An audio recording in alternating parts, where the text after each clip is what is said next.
Hey, Coach, how you doing today? Good. Good. By any chance, can you give us the starting lineup tonight? No, sir. Okay. Do you see any similarities between Utah and Dallas as far as the pick and roll heavy based offenses go? Because they both like to run a lot of pick and roll. So I was kind of wondering, does this series, like the one against Dallas, help you prepare for Utah in that regard? I mean, yeah, it does because, Utah led the league this year in three-pointers made. They love to space the floor. They have a dynamic rolling Gobert, which puts a lot of pressure on your back line defense. So that's a little different. Which Dallas had a lot of guys who's, 5 guys around the perimeter can shoot the 3-point shot. So it's a little different now, the dynamic roller. But, end of the game, fourth quarter, Donovan Mitchell's going to have the ball in his hands a lot like Luka. So we got to be prepared for that. Thanks. Thanks. We'll go over to Bill Plaschke. Yeah, Ty. Today at shoot-around, Quinn Snyder said, obviously we're a matchup that the Clippers felt was advantageous to them. Is he accusing you of tanking, and are you offended by that comment? No, I'm not offended by anything. I'm not hurt at all, but we didn't even know we had to get past the first round first to even get to them. So, if he wants to use it as bulletin board material for his team to get up for the series, then that's just what he has to do. I don't worry about that stuff, though. Thank you. Thanks. Go to Tomer. Hey, Ty, good to see you. I'm curious, that small ball lineup with Batum at the 5, is that a lineup that you did you hope not to use as much coming into the playoffs until maybe the later rounds, and you felt like maybe you had to just bring it out earlier than maybe you may have wanted to? You have to bring it out when you have to bring it out. So whether it's first round, second round, third round, whenever you need it, we have to be able to go to it. And it was pretty effective for us, throughout the course of the regular season. So in the playoffs, Dallas, they forced our hand to go to that small lineup and end up paying off for us at the end. Can you just talk to the I guess the receptiveness of both Pat and Zoo being benched for most of the series against the Mavs? How did they respond to that coming out of that series? They were great. Both of those guys were engaged. We talked about it yesterday when we came in and did our film and our prep to prepare for Utah. And I just gave those guys credit, from being starters all season long to not playing in the last series after the last couple of games. They were engaged. They were in the huddles. They were up cheering. And we need that support. If you want to win a championship, those are sacrifices you have to make. Thanks, Ty. Thanks. Go to Law. Ty, what's happening, man? What's up? Chilling. So the Jazz do a great job of taking away the corner 3. I think they allowed the fewest of any team. I think you guys were right along with them, allowing some of the fewest corner 3s in the league. How do you combat that on the offensive end, and how do you kind of stress to your team to continue to disallow 3s when you know that the Jazz take and make more 3s than any team in the league?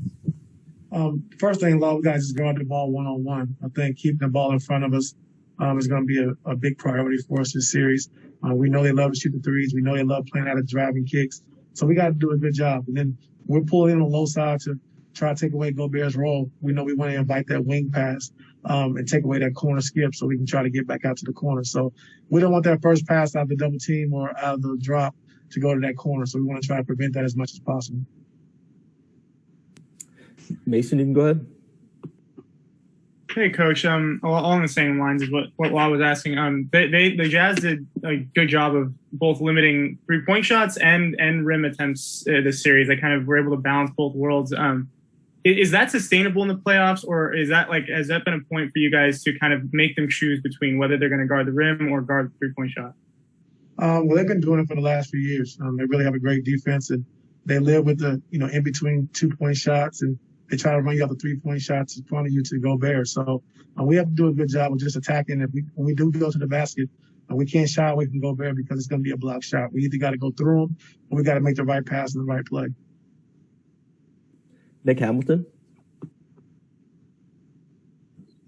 Hey, Coach. When you look at this Utah team or what have you, what makes them so difficult to defend against, especially guys like Spider Mitchell, Rudy Gobert? Because the ball's not in one guy's hands the whole possession. They really do a good job of moving the basketball. They have a great continuity offense. Everyone knows their role, and everyone can handle the basketball and make a play. So they're tough to defend, and we know that. We understand that. So we just got to lock into our principles and understanding what we're trying to do and what we're trying to take away. Joe Varden. Coach? What's up? Hey, man. We've talked for years about, when you get into the playoffs, how much you like just being able to prepare at the level that you can, especially with days off in between. But given what you guys just went through and no time to prepare for this series, like how ready can you be for game one? We're going to be ready. I think, when you have a short time to prepare, the biggest thing you can do is just take care of the basketball and play hard. And then after that, you just kind of see what they're trying to do, how they're trying to attack, and kind of go from there. But, we're prepared. We're ready to play. No excuses. Like I said, we had a tough series last series against Dallas, which I think prepared us for this series as well. So, no excuses. We're ready to go. Thanks. Looks like we got only two more. Andrew, you can go ahead. Just a question about what you guys did since Game 7 to get you guys physically ready. I mean, Kawhi played 6 games of that last series of 40 minutes or more. I know PG was up there too. What have the last couple of days been like for recovery? Stand off their feet, stand off their legs. Just more mental. I think understanding, the plays that Utah is trying to run, what we want to try to do offensively to attack, and try and get those guys as much rest as possible. And we know we come into Utah with a tough environment to play. We know the altitude is strong, so we just got to come out and get out to a good start in the first quarter. And Kawhi this year playing back-to-backs the first time in 4 seasons. Do you see that his ability this year to kind of turn it up on multiple, on very tight turnarounds as being something that carried over to that round where, again, he played exceptionally well for, on tight turnarounds for a number of games? Yeah, I think so. I think him being healthy this year and wanting to play back-to-backs and understand how important it was for our team and for his teammates to see that. And I think it has helped him out with, with the short turnarounds in the playoffs. So hopefully he has a lot of spunk with him tonight. And we're just trying to build out this one tonight. Thank you. Thanks. And Mark Medina, you go ahead and close us out.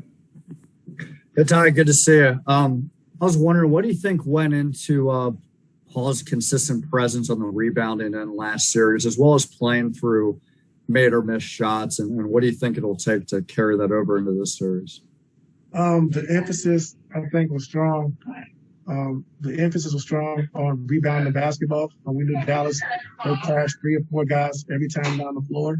And so we wanted to make sure we box out and rebound the basketball. We challenged Kawhi and PG and Marcus that, we had a rebound, especially playing small with Boban in the game, with Porzingis, Kleber, and then with Finney-Smith crashing the way he does. We made a big emphasis on, making sure we rebound the basketball. And PG did that for us. Thanks, Mark. Coach, it actually looks like we have one more hand up. Jake, you can go ahead. Coach Lou, Quinn Snyder made some comments about kind of the job you've done with this group and making them so unselfish and the work you've done with them. What do you think has led to that success? And, what's your reaction when you kind of hear other coaches take note of the work you've done over the year? I think it's just our whole staff. I think, our staff has done a great job of just, trying to prepare these guys, understanding what we need to work on from last year to get better this season. And then I credit our players. PG and Kawhi have really bought into what we're trying to do. On penetrations, getting to the paint, they're passing the ball 10% more. Each one of those guys are passing the ball 10% more than they did last year because they're great mid-range shooters. But we've talked to them about getting into the paint, making the play for your teammates, and they've done that. So a lot of credit goes to those 2 guys as well. But I think our coaching staff is just, being prepared, understanding what we needed to work on from last year, and understanding what we need to get better at. So, it's a total team effort. And so that's pretty much why we changed the way we played and have done some different things. Thank you, Ty. Thank you. Thanks, Coach. Have a great game. All right, thank you. We'll see you.